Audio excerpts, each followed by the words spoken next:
is Daily Blast Live. We're talking about what you're talking about. Real, honest, entertaining, live. DBL starts right now.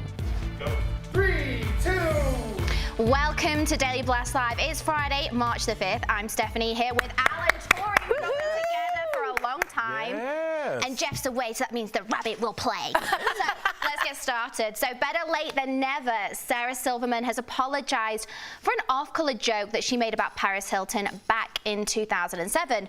On her podcast, Sarah said that she was sorry for a joke she made at the MTV Awards about Paris heading to jail.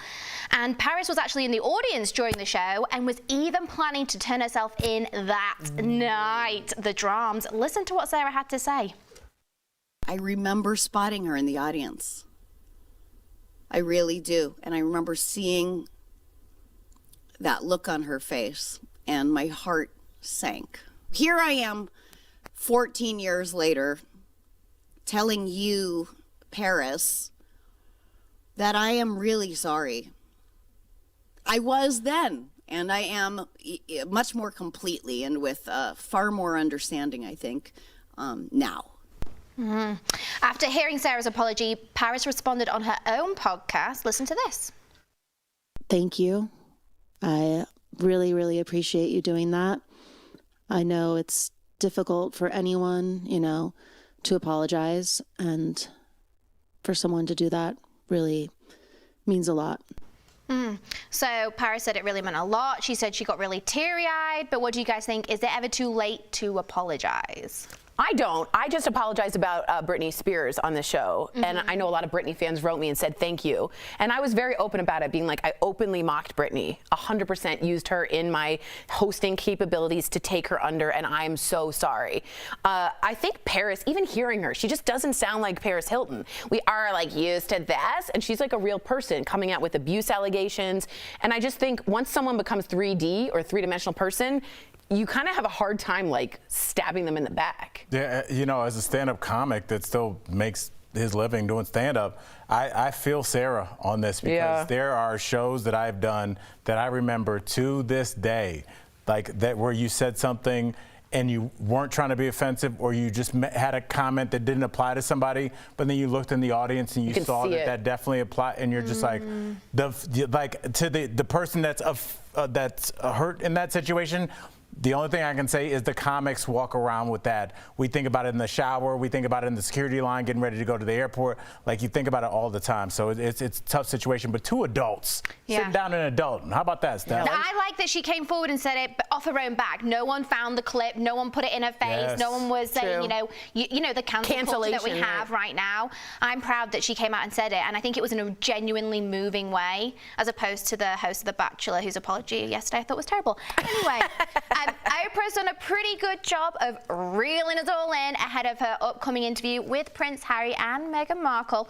So she's released another clip of the Duchess talking about her decision to spill the tea. Watch this. I couldn't have said yes to you then. That wasn't my choice to make. So as an adult who lived a really independent life, to then go into this construct that is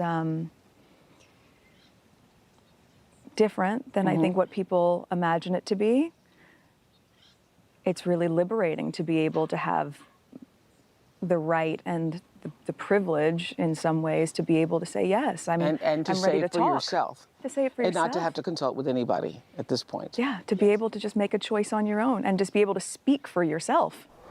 Meantime, Meghan's A-list friends like Halle Berry and Gabrielle Union are coming to her defense after she was accused of bullying palace staff back in 2018. So what do you guys think about Meghan speaking out? Good for her. I'm glad she's speaking her truth. But, you know, and she talks about moving into this construct. She had to know it was a construct that was there before she got there. And I wonder, would it ring hollow if I told you guys, man, you know what? I joined the Navy SEALs, and they're really strict. They want you to run like every day. Like, I don't know. Should she have known this, Steph? You know, like, what is, like, when you grow up, did this fit what you thought it was going to be? Well said, Al. I could not get the words out. Expectations? No, I think we all know that obviously the royal family is an institution, and like I like the word using the firm. I think it's very accurate. But what goes through my mind during all of this is, so if they are doing this publicly, literally like naming, shaming, putting out allegations against a very heavily pregnant woman publicly, what are they doing to her in private? What are they saying to her behind closed doors? I just think, you know, the royals are clearly very ruffled. I think they're terrified. And we're seeing their attempts of pulling Meghan down before this interview has even aired. So I'm going to be interested to see what happens after this. Yeah, I actually switched to, I thought maybe she was a bully, to be super honest, because of everything that came out. This was like last year of the staff and all that, because I'm particular about being nice to wait staff and all that. However, I'm starting to think this is a smear campaign. And you're right, it's too publicly perfect timing right now. This week. The investigation into her bullying, like, give me a break. We can smell BS when we smell it. There you go. You almost said see it. That was terrible. No, that was but I terrible. think also they're freaking out because the Queen is meant to address the world for the Commonwealth Games and everything like that, all in the same day. That's going to be out hours after Harry and Meghan have spoken to Oprah. And I think they're petrified. They're old. They're antiquated. I appreciate what they do so much. I think they're amazing for what they do for England. But I think it is exactly that. I think the family aspect doesn't exist. Yeah. This is a business. Yeah. Diana said she had to do it, and she had to do it on her own. Like, no one helped. I think that's so strange. Shouldn't you have a press person or public relations officer? She would run from the press alone in her like little cabriolet. Yeah. It was very strange. And like you said, and also Meghan made it very public. She suffered from a miscarriage a while ago, and you said Chrissy Teigen has posted, you know, the amount of stress they're putting Meghan under. Could that do this again? And I mean, the world knows she's pregnant. And Chrissy just had a miscarriage, so she's very sensitive to that. But I would think at least this time, Meghan is in a place where she kind of is autonomous in terms of what she takes in. Yeah. So I mean, if I'm Harry, I'm like, give me your phone. We're shutting No on social media. Yeah, we're just gonna put on some Sade. Chill out. Yeah. And we're just gonna chill out, watch for the whole series of Friends, and then we're gonna go have this baby. Well, they've got Oprah. She'll be like the most loving. Oh God, can you imagine with her oak baby. trees? I know. I want to be there. What was that? I think that was my watch going on. Okay, moving on from House Watch. Coming to America is out and the reviews are in. And unfortunately, the sequel to the 1988 original movie, well, it isn't such a hit with the critics. One reviewer called it painfully unfunny, and another said it was a lazy and unsuccessful sequel. Still, a few people have liked it. Rolling Stone gave the film 3 stars out of 5. I wouldn't really say that's like it. Yeah, that's not And good. another reviewer called it surprisingly fresh. That sounds like a surprisingly nice way to say it sucks. So are you guys going to watch it this weekend? It's weird for me to watch my friends, Jermaine Fowler. Oh, that's really weird. I've known him since he was a young comic, and so it's weird to just, first of all, just watch your friends get super famous. You're like, I wonder if I could call him still. Yeah, like, can I text you? But yeah, so that's always weird for me. I didn't watch Tag because one of my best friends, Hannibal's in it. So like, you know, I don't know if I'll watch it, but I want to support my friends. Now, Steph, have you even watched the original or watched the sequel? I've not seen it. I've not seen it. Not seen it at all. I've never seen Classic. it. Really? No. What is this? Movie night. What is this, Velvet? Yeah, there's like some lines that once you watch that movie, you'll understand some more American vernacular. But that's the problem with sequels, right? In that, like, the rare ones like Godfather 2, Terminator 2, like, they're amazing. That's fantastic. But, like, it's not easy to get the magic back. You know what I mean? And that's all the writers. That's the same. You got to get those writers back. And expectations. And expectations, too. So I had a bad feeling about this, but I always have a bad feeling about sequels because I just think there's another story to tell. And this one, you're always going to be comparing. Yeah, but people love these characters. I know, so but it turns out people I wonder don't. if they waited too long. Yeah, and also I'm not sure. Yeah, people, it's a long time. 1988. It's different generational. Right. Yeah, That's my life ago. Like, come on. Something new would be nice. Oh God, yeah. Anyway. And I just worry because Eddie Murphy, I'm sure he'll do fine. He'll be fine. Yeah. He'll be And I mean, fine. I'm glad they tried. So we'll see. I'm gonna support my people. There you go. Of course. It'll be fantastic, Al. Okay, moving on. NFL quarterback Aaron Rodgers is opening up about his engagement to actress Shailene Woodley. So Aaron surprised everyone with his engagement announcement last month during an Instagram Live with the CEO of Zenith Watches. Aaron revealed what he thinks about his bride-to-be. Let's watch. You know, I'm recently engaged, so been enjoying that part of my life. Obviously, that's the best thing that's happened to me in the last year, and there's been. So, Tori's got a theory, and I want to hear it. Okay, so I just don't know if you guys know Aaron Rodgers and Shailene Woodley. They got set up, they met, and they instantly fell in love and have this connection. And I think secretly, they're not secretly really, Shailene Woodley is known to be this like granola, lavender, like Tom's deodorant person. And I think Aaron Rodgers is also very like outdoorsy, woodsy. And I think they connected on not a movie level or a football level, but like a outdoorsy, crunchy level. Oh. And I think like they're going to be like nitty-gritty. Yeah, and I think they're going to go hiking and rafting with their dog. I think they're going to be this like outdoorsy kind of like hippie couple. See, I think it's different. I know Aaron Rodgers as a football player. I don't know this woman, but I do know about Aaron that he's a notorious nerd, and I say that because that's a great. He loves Jeopardy, right? That's He a great way to describe Jeopardy, somebody right. now, and I think he guest hosted Jeopardy as well. I think so. Like, yeah, he's one of those people. I'm just knocking stuff over, starting my watch. But I think he's looking for somebody cerebral. Yeah. He has his chance with every A-list model that he wants, but he wants connected a nerd with that. because you want to be able to connect with somebody. What do you think, Steph? Sometimes granola just brings you together. Granola is terrible. Can we stop that? You know what? I don't know the right word then. But granola as a food. I'm done with it. Oh, you don't like granola? No, I don't one either. does. What do you mean on top of? I want eggs and bacon. I don't want Wait, what do you put on your crunchy yogurt? oats. I don't eat Nothing. yogurt. No, I don't eat yogurt. My teeth work. Granola. Whilst Tori worries about what we're topping our yogurt with, coming up on Daily Blast Live, celebrity real estate alert. Jimmy Fallon and Pamela Anderson are putting their homes on the market. We're taking you inside. Ooh. And Meghan Markle's style statements are making our heads turn. I've got the scoop next in Fashion Fix Friday.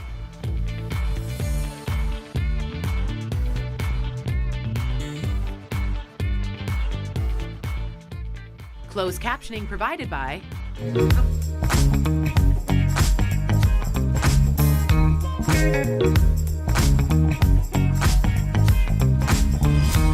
Love you all. We love you, Lauren.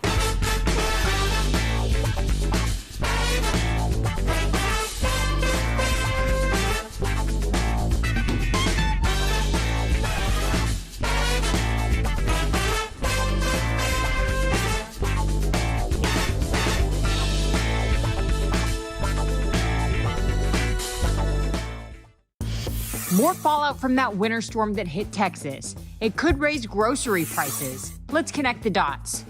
During the winter months, Texas is one of the few places in the U.S. that's a source of fresh fruits and vegetables. But the deep freeze has devastated many of those crops, everything from kale to citrus trees. Some crops did better than others. The Texas International Produce Association says onions and cabbage seem to suffer the least damage. But farmers are still reporting a 20% loss of those crops as well. There are other states stores can go to for fresh fruits and vegetables, like Arizona and Florida, so you will be able to find produce in stores, but it'll probably cost more, especially in the near future. That's because stores have to sort out the logistics of getting products from new suppliers, and that'll take time and money. The storm could also have long-term effects. Many farmers had already planted valuable spring crops. Now those same farmers are scrambling to replant, but that'll be costly. State officials are still working on a final dollar amount for farmers' losses. Right now, the estimate is in the hundreds of millions of dollars. Connecting the dots, I'm Stephanie Whitfield. DBL is all new every day. Don't look at me like with that face because I'm telling you how I feel. I'm not buying his story. I'm already fired up. Yeah. Good. Still in People Congress. out there watching who are appalled. You acted like I just said something crazy. I'm so far like in my head, I don't even know what's Leave going Jeff on. alone. No, I'm just being honest. He's trying to get clout. I'm going to wear a 10-gallon hat. Lucy would have been all over you, honey. Hey. Stick with us in 2021. We're going to have a great year.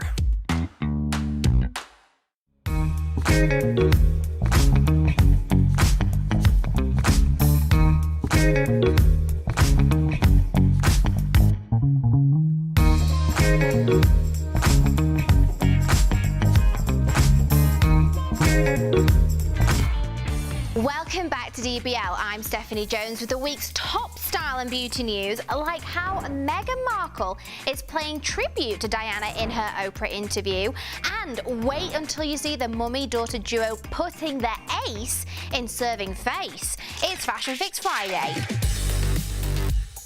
But first, it was a match made in heaven once again on The Bachelor. Just not the match these contestants were looking for. In the latest The Women Tell All episode, two former contenders wore the same outfit. A black blazer dress cinched in at the waist with a statement belt. Now, they may not be sharing the same man anymore, but they are clearly sharing a same fashion sense. This is the second time that contestants have showed up in identical outfits this season, which has fans wondering, is this truly a coincidental correlation? correspondence, or are the producers messing with us? Next, we're taking a look at all the fashion statements Meghan Markle is making in her highly anticipated Oprah interview. Most notably, the dainty bracelet around her wrist. Now that is actually a diamond tennis bracelet from Princess Diana's collection, and Meghan has added a personal touch by adding some of her mother's jewels to the accessory. But the message is crystal clear. As Harry and Meghan back away from royal life, their connection to the late Princess Diana remains strong. So the bracelet complements Meghan's black Armani dress, embroidered in florals, which is a subtle departure from Meghan's love of bold colours, and it gives her a more serious appearance, meaning this interview, well, it might just get juicy. And finally, a shout out to Serena Williams and her 3-year-old daughter Olympia. This dynamic duo are the stars of the new Stuart Weitzman campaign, and they're both wearing sleek black bodysuits, likely a nod to Serena's famous on-court catsuit, which she first wore shortly after giving birth to her daughter.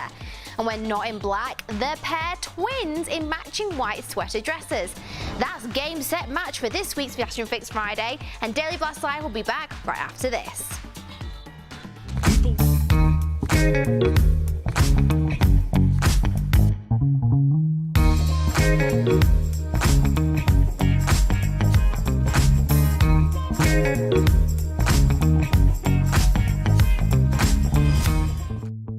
March 2020 was mad, all right. Many sports leagues cutting their season short or canceling altogether due to the coronavirus pandemic.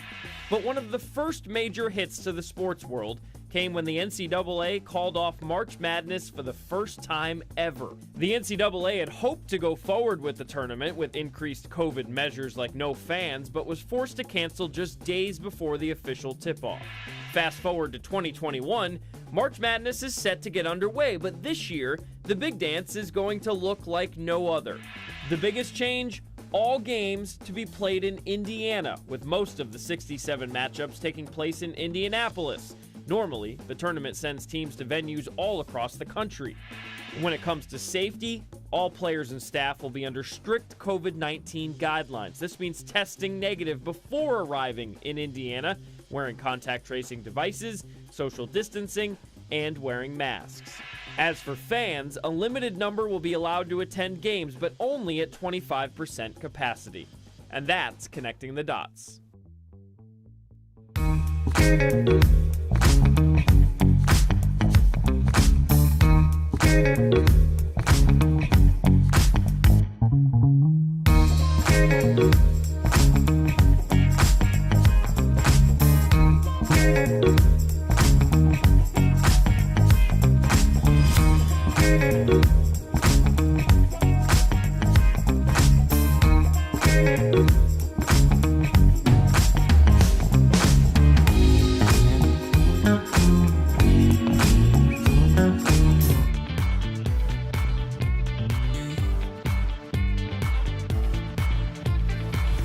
Welcome back to DBL. Are you lot ready for some serious home envy? Check it out. Yes. Jimmy Fallon is listing his cozy New York City apartment, for a mere $15 million. The colourful space is located in Gramercy Park and is actually a combination of 4 other apartments. I thought you were going to say 4 different preschools. Isn't that It looks really crazy kid-like. that he and his wife have bought over the years with the spare cash?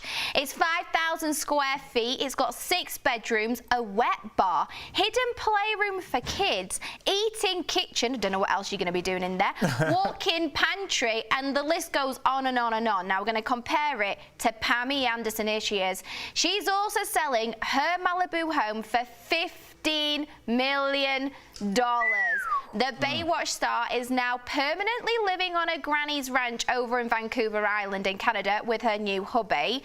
So let's have a look. Her Malibu mansion, it's got 4 bedrooms, 4.5 bathrooms, and it also comes with a guest house, rooftop deck, fireplace, spa and pool, and access to the beach. Now it looks absolutely stunning, so I just don't know why she wants to give it all And up. Steph, I don't think you slipped up there. I think Spool It's new. should be a pool and a spa. No, Erica's getting one. It's called a spool. Is it called a spool? No, it's called a spool. Our co-host is going to get one in her back garden, as you do. Yeah, as one does. It's called a spool. It's like a little pool. The fact that I don't know that lets you know everything you need to know about me. You know what's weird about this I know that we've all been to Malibu, but I did a show in Vancouver Island last year, and it's beautiful. Took one of those biplanes that land in the water. Good Lord. That was very cool.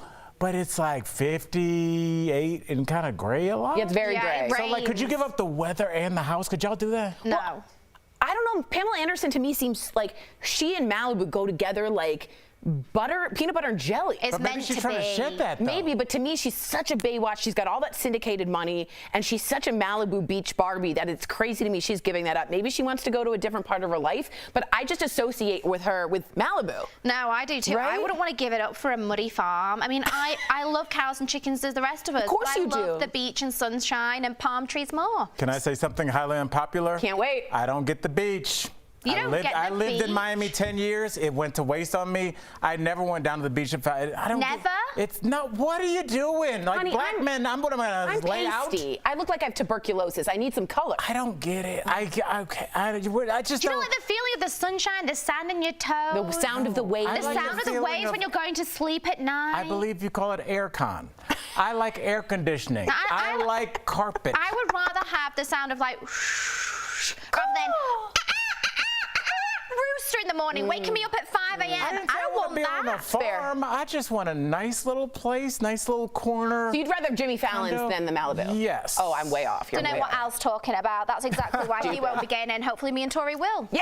We'll be back after Enjoy this. your beach. Beach? Promotional consideration is brought to you by At Gilda.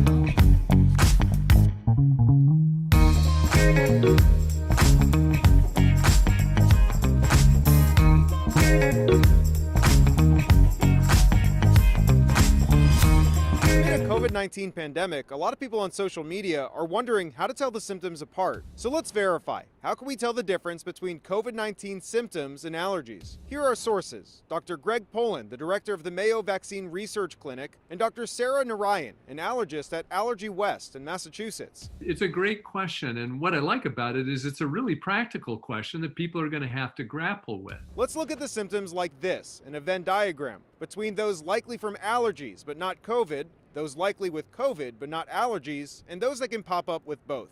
On the allergy side, we're listing sneezing, we're listing itchy, watery eyes. Itchy eyes, itchy nose, those are not features of COVID. On the COVID side, I would list the fever. Shortness of breath, diarrhea, joint and muscle aches, loss of taste and smell. Those are all things that we rarely see with allergies. And then in the middle, which could happen with either one, would be other mild symptoms that somebody might have, like fatigue or headache. Can just feel yucky. And if you're feeling those symptoms in the middle of the Venn diagram, our experts say you should start with allergy meds. If taking allergy medication relieves your symptoms, that's highly unlikely to be COVID related. And of course, if you want to be 100% sure, you could always just take a COVID test to make sure you're negative.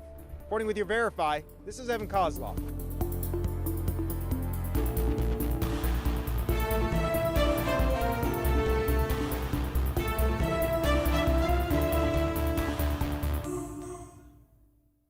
DBL is all new every day. Don't look at me like with that face because I'm telling you how I feel. I'm not buying his story. No, I'm just being honest. He's trying to get clout. I'm gonna wear a 10-gallon hat. Stick with us in 2021. We're going to have a great year.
Welcome back to DBL. Sleep is super important, but how can you make sure that you're getting enough? Well, we're sharing some sleep secrets in Rise and Thrive, sponsored by So Clean. So first up, light. Sleeping with any lights on is considered detrimental to getting a good night's sleep. So get your room dark, turn off any blue lights from electronics, and in the morning, expose yourself to bright daylight right away to help your circadian rhythm. And then second, blood flow. Try taking a warm bath to cool down right before bed and wear socks when you go to sleep. Apparently, it helps you fall asleep faster. And lastly, diet. Cherry juice helps create melatonin, which can help you fall asleep. And bananas are rich in potassium, which can also help. When it comes to sleep, for more ways to rest easy, go to SoClean.com or call 1-800-296-9310.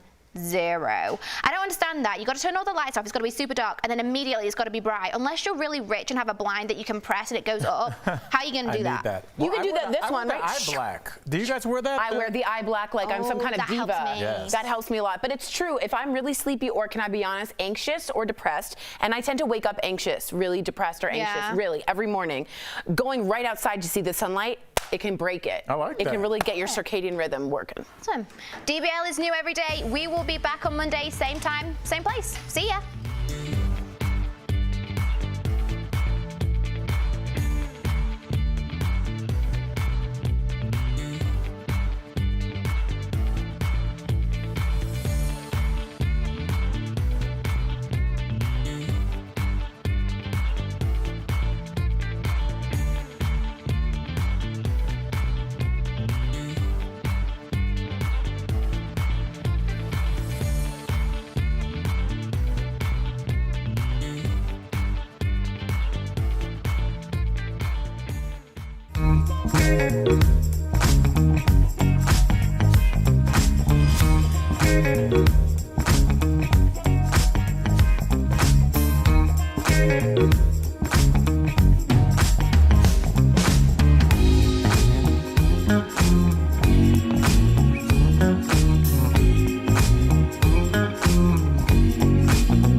Thank you.